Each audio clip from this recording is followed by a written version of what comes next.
The internet's darkest corners. Oh no. Fifth alarm. Oh, I Working think structure fire. 7741 pretty Liberty good. Road Drive. That's good, bruh. What you It's been 9 up a.m. to on and May shit? 18th, 2024. Residents of Charlotte, North How's your Carolina rental been? wake up to the It's been smell and good, sight of black honestly, smoke yeah. billowing up How's into the yours been? sky. The source: a massive 7-story apartment complex home to 239 luxury units, or at least what should have been luxury units. At the time, the structure was still under construction, meaning that thankfully no residents were living there. But this in and of itself presented two major problems. The first was that, in its current state, the top 5 floors were primarily just the bones of the structure, made almost entirely of wood and insulation, making the building as a whole extremely flammable. What? Meaning that, although the fire had started out relatively small, it was quickly going to consume the entire complex if it It's wasn't really put out good. quickly. That's good. I'm glad. Which brings us bruh. to the second and even more glaring I'm not problem. typing right now. I'm stuffing my face. Now you're good, bruh. Eat your food, bruh. The building was actively under construction when the fire started, Eat your and that food, morning, bruh. 17 construction good, workers Ace? had clocked in, all You of just whom call were me now in grave fuckface. danger. And Bro, by the time the firefighters arrived on the scene, Yo. the situation was already dire. What's this? And so, The internet's darkest corner 6. firefighters rushed in, finding a large group of the employees and leading them out to safety. Though when they made it outside, they made the horrifying realization that they had only found 15 of them. South Park. Somewhere within that labyrinth of burning wooden walls, 2 men were left behind, trapped and calling out to anyone who might hear them. And these pleas weren't just being made to those on the scene, as in the following minutes, one of the trapped men, 30-year-old DeMonte Sherrill, would take out his phone, open up Facebook, and go live, revealing the horrifying reality that both he and his friend had found themselves in. Somebody send help, we're in South Park. Help! Today, we're going to be showing our friends the basics of the internet, and we thought you might Do you think want to if my follow crush along. FaceTime me almost every night, she like me? Hell yeah. If you own a computer, here's how to get the most out of it. Watch this. If y'all FaceTiming almost every night, she definitely like you. Like a lot.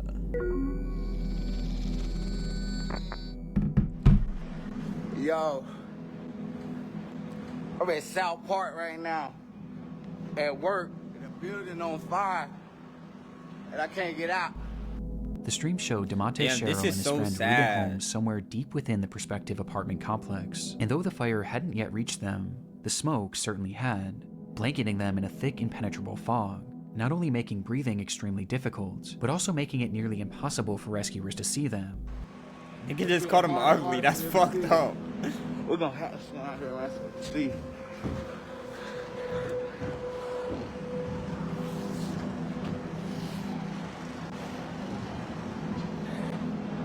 The building on fire, I'm trapped inside, me and my man.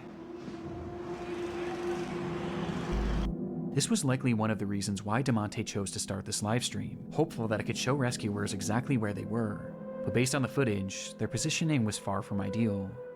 They were on the second highest floor, floor 6, which had only one access point, a single stairway that was on the complete opposite side of the building. And based on their testimony in the footage, something had clearly blocked their path to that one remaining exit, meaning that the only other way out would be to jump. Though at 6 stories in the air, and falling into what would likely be the heart of the fire, this would have meant certain death. There was quite literally nowhere for them to go. Rescue was their only hope.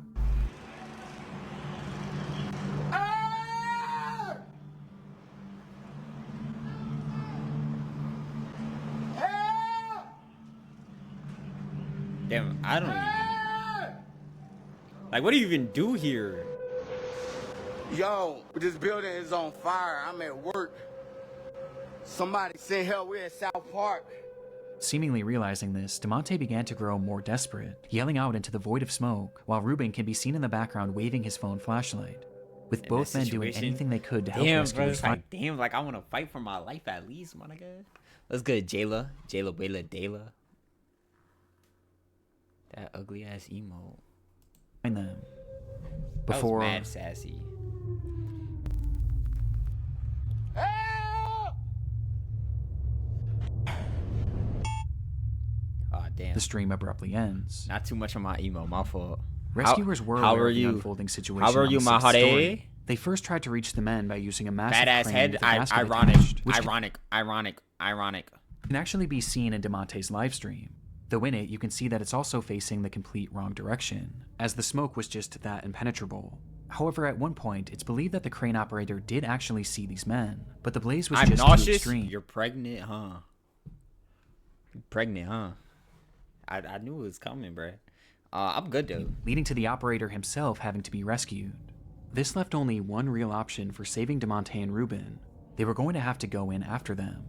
And so they climbed that stairway up to floor 6. That's and what started their happens trek to when the you opposite buy end of weed the from structure. Angel. Though before they could even the make it fuck? halfway, the rescuers were relegated to a slow crawl, as the inferno around them raged more and more intensely, and the smoke grew thicker and thicker.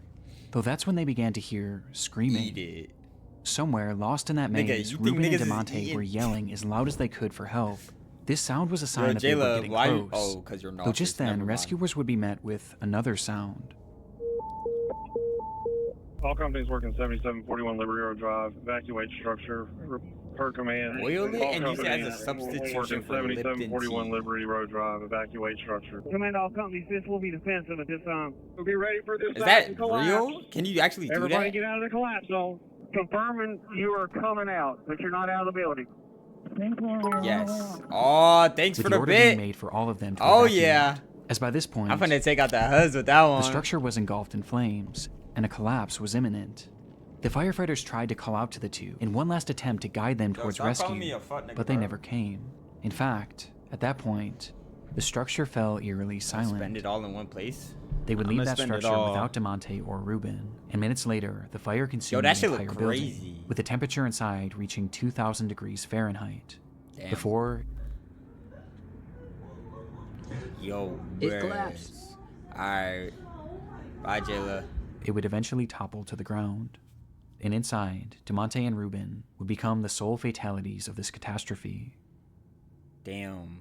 Fire looks Yo. cool, but it looks I'm at South Park like right scary now. at the same time. Y'all know what At I'm work, saying? and the building on fire, and I can't get out. It's getting harder and harder for them to see us. Knowing how the story ends would make this live stream difficult for anyone to watch. But what I find most upsetting about it is that the majority of those who initially watched this were his own friends and family that followed him on Facebook, with these viewers including his own mother. And a lot of them probably had no damn. idea he even worked this job, as he had just been hired that week. His brother had also caught the stream as it was happening and actually rushed over to the scene where he pleaded with the firefighters to watch the footage. But despite doing the best they could, there was just too much working against them to save DeMonte and Ruben.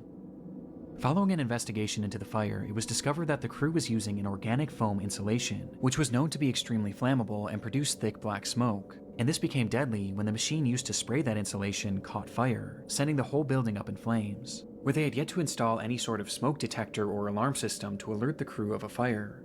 Making matters worse, there had been a temporary set of stairs made right where the two men had been trapped, but that stairwell had just been removed in order to make way for the permanent set of stairs. What? Because of this and a myriad of other issues, the companies involved with this construction were forced to pay a fine of $50,000 and are currently being sued by the families of both victims. But regardless of the outcome, nothing will ever make up for the loss of DeMonte Sherrill and Ruben Holmes. Damn. The Johnny Cashman incident. Things were getting concerning. Johnny Cashman spoke to his family nearly every single day, but now, on the 6th day without receiving any Aw, look at communication that from dog. him, they knew that something was wrong. Johnny lived in Lynchburg, Virginia, hundreds of miles away from his home in Maine, and so, being unable to check on him themselves, they called police in the area and requested a welfare check. Police entered Johnny's apartment on the 19th of April, 2022, and hours later, they would call his parents with the news that they had found their son dead on the floor.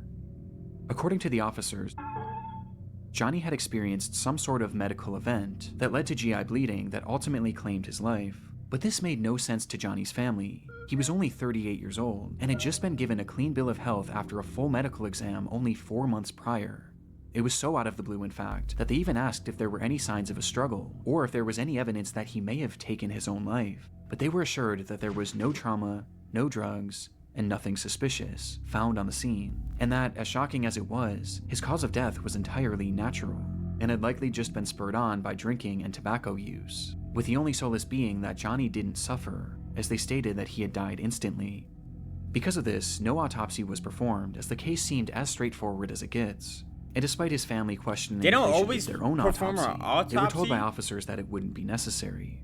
And so, Johnny's body was cremated and sent back to Maine, in what seemed to be the end of Johnny Cashman's story. Wow.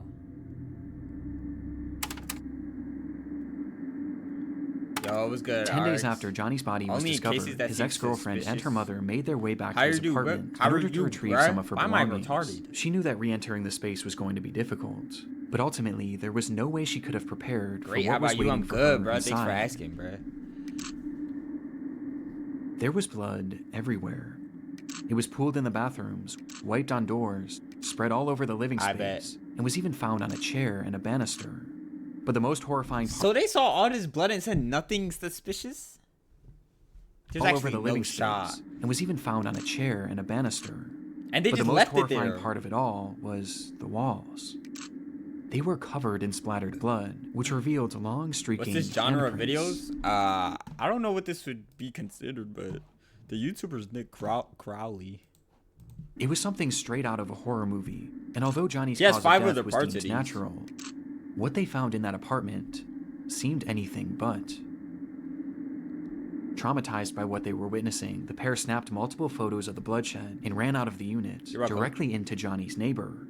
This neighbor revealed that they believed something far worse than a medical emergency had happened to Johnny, as they had a security camera mounted to their door which faced Johnny's unit, and on the day of his passing, it captured something incredibly disturbing. A guy broke in.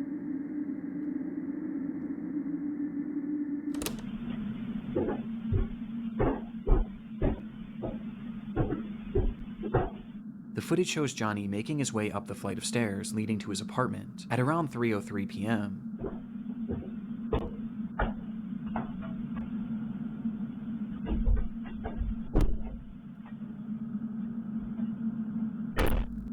Nothing seems out of the ordinary at all, though it is noteworthy that he was holding an empty glass, Yeah, bro, perhaps that's- insinuating that he had been drinking. This angle- But this doesn't seem to impair his movements much at all, as he punches in the code and enters his home, That's just kinda as he fire. did every other day. But moments later, something happens inside that unit, and while it goes unseen, it doesn't go unheard.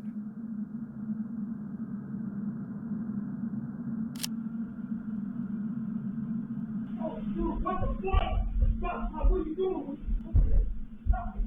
Yo, what the fuck, dude? What are you doing, man?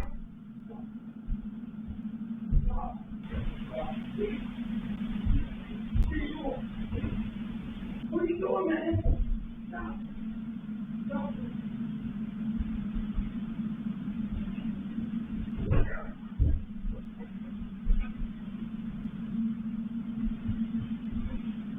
Stop. Stop. Honestly, I thought it was The gonna be audio someone seems to following depict a him. man yelling, asking repeatedly, "What are you doing?" and begging for something to stop. On top of this, you can also hear loud thuds and banging, almost as if things were falling over inside, or there was some sort of physical altercation, before the unit then goes quiet just a few seconds later. It was unclear if this voice was Johnny's, or perhaps someone else who had been inside the unit, but regardless, No, one he thing didn't was say apparent from his that. audio. There They was put that someone 'cause else they in that couldn't apartment, understand what he was despite saying. the fact that Johnny lived alone. And just 7 minutes later, this unseen person would emerge. Nigga came out the door? Yo.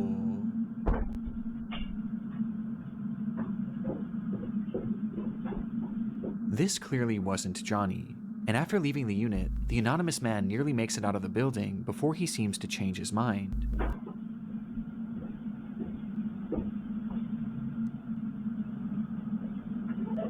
Turning around and walking back up the stairs before fiddling with the door handle, touching it only with his sleeve, like he was wiping off his fingerprints.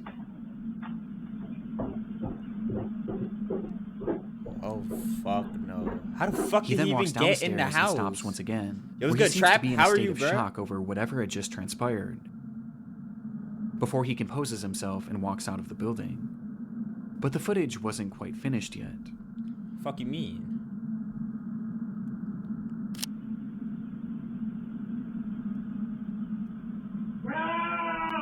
Oh shit. Just 1 minute later, you can hear Johnny shouting for help from inside the apartment, to which moments after, he stops, and no further sound or activity would come from Johnny's unit until police arrived 5 days later. You can't put links in the chat, Maha. The footage and the scene at the apartment seemed to contradict what Johnny's family had been told about his death.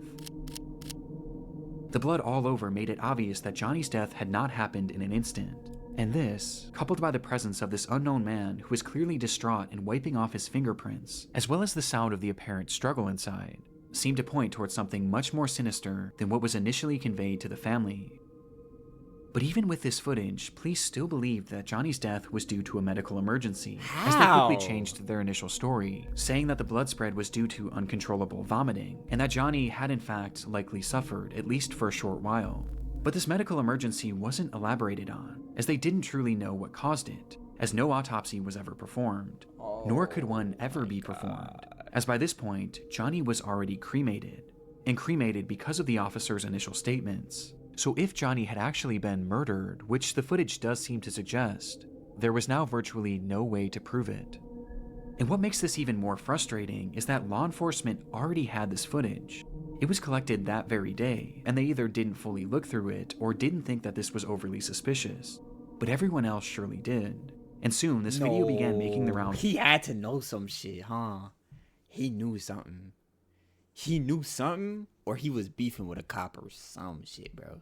He had to, like, fuck a cop's wife or something, bro. What the overly fuck? Suspicious. But everyone else surely did. And soon, this video began making the rounds online, leading to one glaring question being asked. Who is this man? As no one in Johnny's life recognized him. Well, it wouldn't be until May 11th that investigators would finally ID him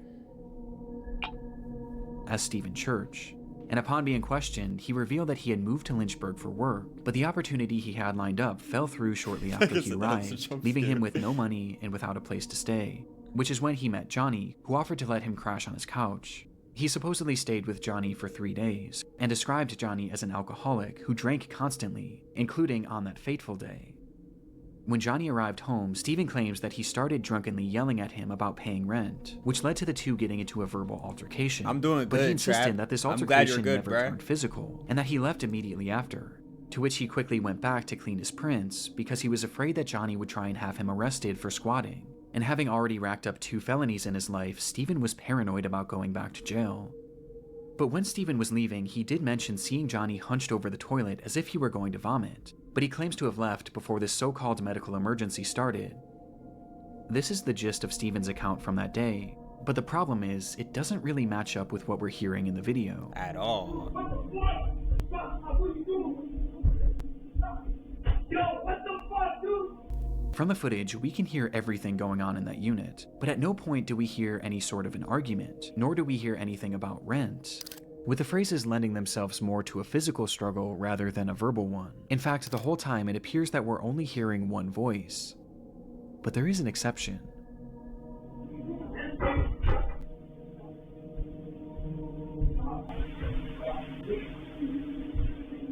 To my knowledge, it's never been conclusively determined whose voice is who in the recording, and either scenario paints a far different picture of what may have happened inside that room. But regardless, this audio makes it clear that Stephen's story was fabricated at least to some degree, as he also fails to account for the loud banging in the background. And because of this, his version of events is generally rejected, with most people seeming to believe one of 2 main theories. The first is that, upon arriving home, Johnny and Stephen had gotten into a physical altercation, resulting in Johnny taking some sort of blow to his abdomen, which in turn triggered or exacerbated this medical emergency. GI bleeds are horrific, and can certainly cause the level of bleeding that was found in the apartment. And perhaps seeing all the blood coming from Johnny, Stephen started yelling at him, before deciding to run off, fearing that he would be charged for murder. This would explain Stephen's demeanor and actions after leaving the apartment, and why he may have fabricated his story, as he knew or knows that he was directly responsible for Johnny's death. And this blow to the abdomen could have easily been missed by investigators, as the injuries would have been primarily internal. The second theory is that upon arriving home, Johnny naturally experienced a medical emergency, leading to this catastrophic GI bleed. Upon seeing this and perhaps being in a state of shock, Stephen yelled at him, demanding to know what was happening and telling him to stop, as perhaps he was moving around the apartment and tracking blood everywhere, which would explain the other voice saying, "I can't stop."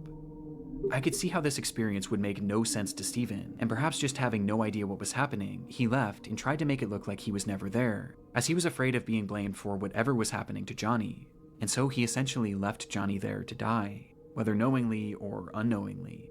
What bothers me about this theory is why 911 was never called, not only by Steven, but by Johnny too, as his phone was found in the unit with blood on it, implying that he had it in his hand at some point, though it's possible that the massive blood loss just made him too disoriented. Yeah. Both of these theories seem believable, or at least more so than the explanation that Steven had given. However, in October of 2022, Johnny's case would officially be closed for good, with Steven being cleared of any wrongdoing, as Johnny's death was labeled the same way that it always has been. Damn, you should have got that autopsy, man. That couldn't be further elaborated on, with the most relevant evidence being that Steven's shoe prints were not found in the blood, but Johnny's were, implying that he had not been part of the struggle. But in my mind, this can be explained by both theories mentioned previously. Though regardless, without the possibility of an autopsy, this is likely where this case ends for good. But with this disturbing footage, I can't help but think that there was more to the story. The family can't recognize his voice? Like, oh yeah, that was him talking? TikTokers find a body, nigga, what? It was around 7:30 a.m. on a warm July morning back in 2019. 17-year-olds Bethany Martin and a 16-year-old friend decide to walk to a gas station near their home in San Antonio, Texas. And as the two of them made their way down the road, their path brought them parallel to a drainage ditch, which was often filled with various trash and other discarded material. I watched this vid. But on this day, something far more interesting caught their eye. It looked like a man crouching down and leaned up against one of the concrete walls. But the closer they got, the more they realized how unusual his posture was. Yo, Angel, what's the word? He looked completely unnatural, and he wasn't moving. And by the time they came face to face with him, the reality of the situation would hit them. They had just found a dead body. This discovery was enough to traumatize anyone, especially two teenagers. And upon calling the police and being sent on their way, Bethany and her friend would make the long walk back home, contemplating what to do next, before they eventually landed on the idea of sharing their experience with the world. And so, as soon as they got in the door, they began to set up lights and their camera in order to film a TikTok.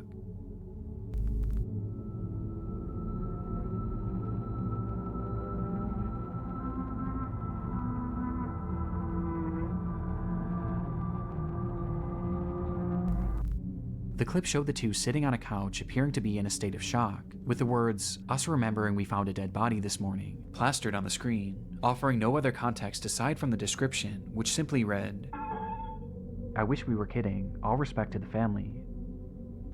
Some offered sympathy for the girls, while others viewed their post as insensitive and exploitative.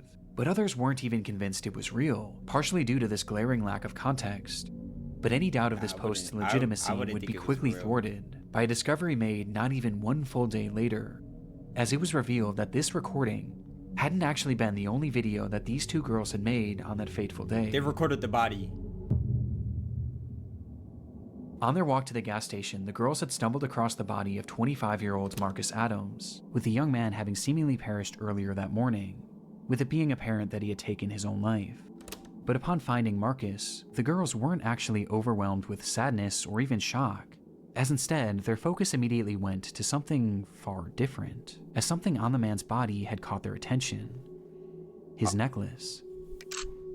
The girls really liked it. In fact, the unnamed 16-year-old had said that it matched her fashion perfectly.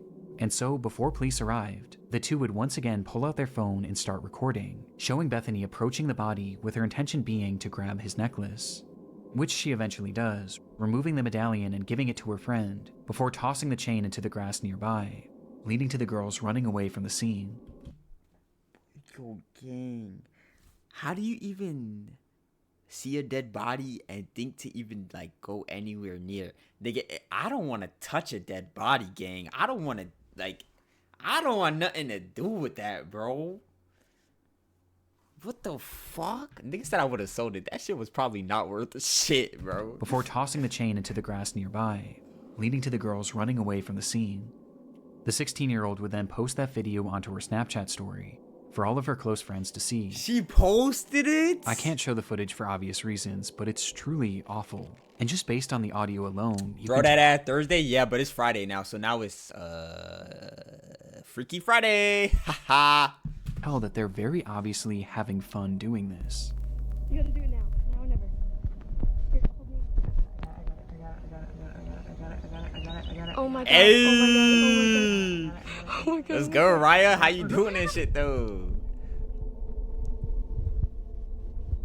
Yo, this is insane, bro.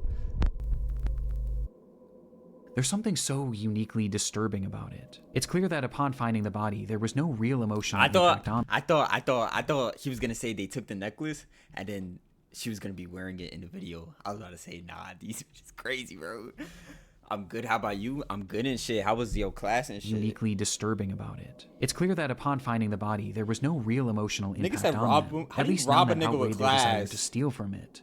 And as if stealing from this man who had just taken his own life and posting it for all their friends to see as if it were a joke wasn't horrible enough. That's fire. They then immediately I'm posted glad. this other video to TikTok You had a good in day an and attempt to shit. garner sympathy. It's truly awful, and made even more appalling by reports that claim that the 16-year-old had actually worn this medallion in the TikTok video and in others made following its posting.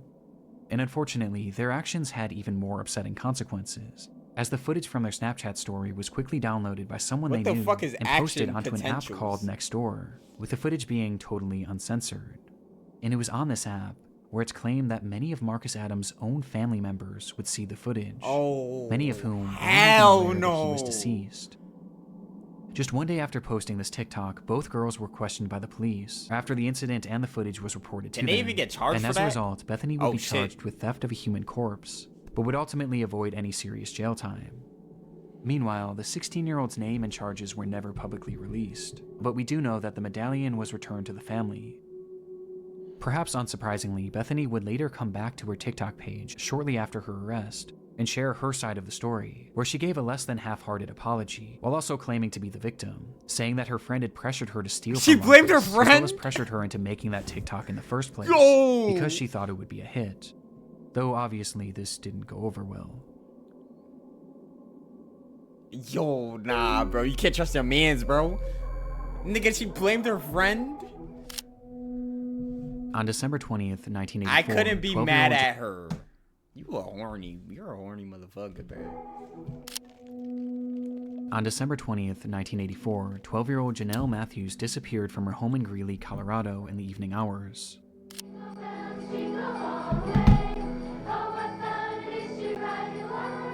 Nigga said she looked like Dustin. Earlier that from day, she had sung at a Baby Christmas concert with her school's choir, which her parents were unable to attend, as her mother was out of town and her father had gone to her sister's basketball game nearby, leading to Janelle catching a ride home with a friend. Being dropped off at her house Yo, what the sometime around fuck? 8:15, where she excitedly spoke to her father on the phone, letting him know that she had arrived home safe and sound. Approximately 1 hour later, her father, Jim Matthews, pulled into the driveway to find the garage door wide open, and the house completely empty. Janelle was gone, leaving behind her winter coat and even her shoes. Alright, despite bro, it have being a good frigid, day at school, snowy bruh. night.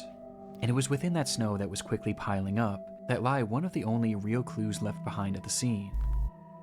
Footprints, leading directly to one of the home's windows, insinuating that someone had been watching Janelle.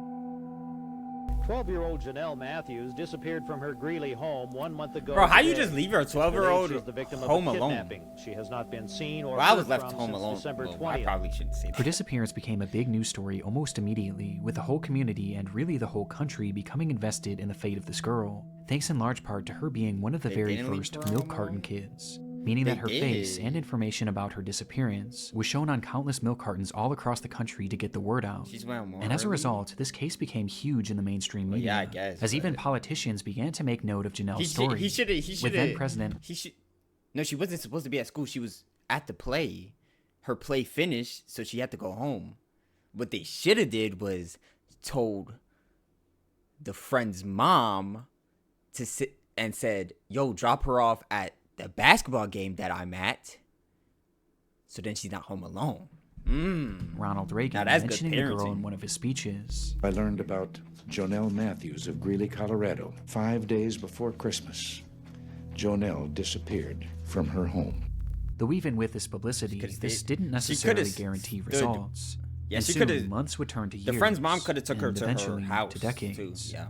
And all the while, Janelle's whereabouts remained That's a my complete third favorite mystery. president? Who's the first two? Eventually, the rise of the internet would start to play a key role in this case, where even in the late 2010s, over 3 decades after she had vanished, her case was still being shared and still being discussed, just as it had been 3 decades prior, with it still being a point of contention for politicians, even as recently as 2019.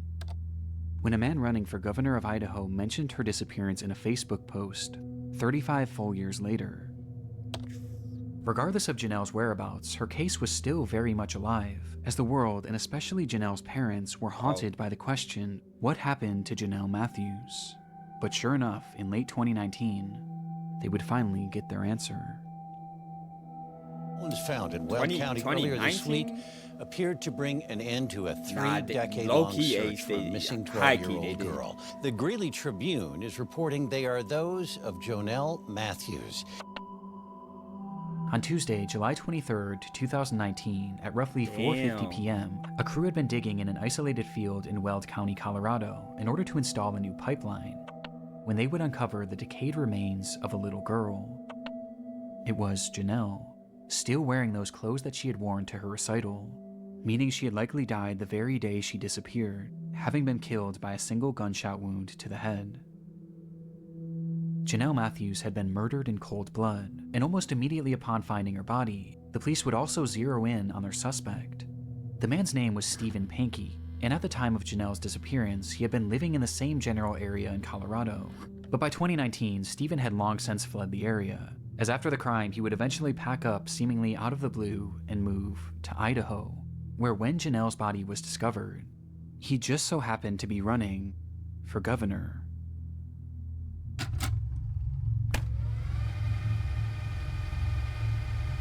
Oh, nah. And during his nah. What the fuck? Yo, gang, what the fuck? Campaign, Pankey had put out a bizarre Facebook post about Janelle, calling for the Colorado DA to oversee a fresh investigation, as he stated that the local police had wrongly been focused on the theory that Janelle's disappearance was a child abduction and murder, which was quite convenient, as just a few months after posting this, he would be arrested for the abduction and murder of Janelle Matthews. Yo, gang, that's actually Police believe that insane. Janelle had first caught Stephen's eye when he was working as a janitor at the church she attended, with this leading to him stalking her and eventually abducting her on that fateful night, where he threw Janelle in his car and ultimately ended her life, for no reason other than his sick satisfaction. He then proceeded to bury her in a field 20 miles away, in a spot that he was certain no one would ever find her. Now, the evidence supporting this is mainly circumstantial, but it is incredibly concerning. Just one day after Janelle's abduction, Pankey decided to take his wife to California in order to celebrate the holidays with his parents, with this trip being completely unplanned, as his wife was only told of it literally the day of. And making things stranger, when they returned home, Stephen's car conveniently caught fire and was burned to a crisp, to which he offered no explanation for. But in response, he would take the car to a local scrapyard where it would be even further destroyed, taking any potential evidence along with it. But while this is all strange enough, police say that the main indicator that Stephen was their man was his clear obsession with Janelle's case. Shortly after the slaying, Stephen began listening and watching any news reports he could on Janelle's case, while also having his wife read every single article about the missing girl out loud, to which he would often have her repeat them over and over again. But his obsession didn't stop there, as he would then start frequently calling the police, wanting to talk to them about the case, even going as far as to give them potential leads, as he claimed to be fearful that he was going to be blamed for the crime, despite having seemingly never even met her. Booty gorilla behind and it was during some of these many unusual phone calls that he was said to have given details on her disappearance that were never actually made public. His obsession was entirely uncanny, bringing up her disappearance at random even decades later, with his Facebook post being a perfect example. And as it turns out, one of Stephen's most incriminating statements came as a result of something he mentioned in that infamous message. In it, Stephen says that his son Carl had been murdered in 2008, which is in fact true, as the murder was actually fully solved, with it being confirmed that Stephen had nothing to do with it. But when he was mourning the loss of Carl, something unusual happened. His now ex-wife recalled that following Carl's death, Pankey never once cried, until the day before his memorial service, where she watched him from a distance walk up to their son's urn and begin to sob, eventually blurting out, I hope God didn't allow this to happen because of Janelle Matthews. Despite maintaining his innocence to this day, Pankey was sentenced to life in prison with the possibility of parole in 2040, his conviction coming 12,634 days after Janelle Matthews' disappearance. Damn. With Pankey's cryptic Facebook post serving as a dark relic of his twisted obsession that would eventually expose him as Janelle's killer. Yo, that, oh my gosh, bro, that shit is fucking insane. I want to give a massive shout out to my buddy Ryan, aka Nexpo. A lot of you already know this, but Ryan is a really good friend of mine, and I'm super proud of him because he just released his very own podcast called Late. Boy, I don't give a fuck. Life in prison is pointless. Yeah, but yo, nah, these cases are crazy, gang. Nah, Johnny's case really, like,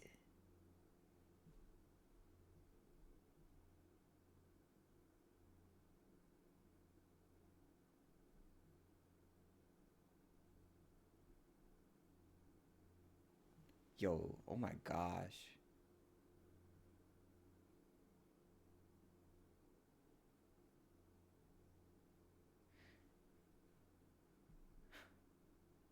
Yo, this was a good ass video, bruh. Holy shit. Okay, bye. If my baby throw 5, then I'm throwing 6. For my brothers, you know I get lit. For my shorty, I'm taking that risk. We ride or die, we attach at the hip like eagle head, don't run, don't trip. On a PG, we take that trip. You know that I'm like that, don't drop my shit. They got to you know that we lit. If my baby throw 5, then I'm throwing 6. For my brothers, you know I get lit. For my shorty, I'm taking that risk. We ride or die, we attach at the hip like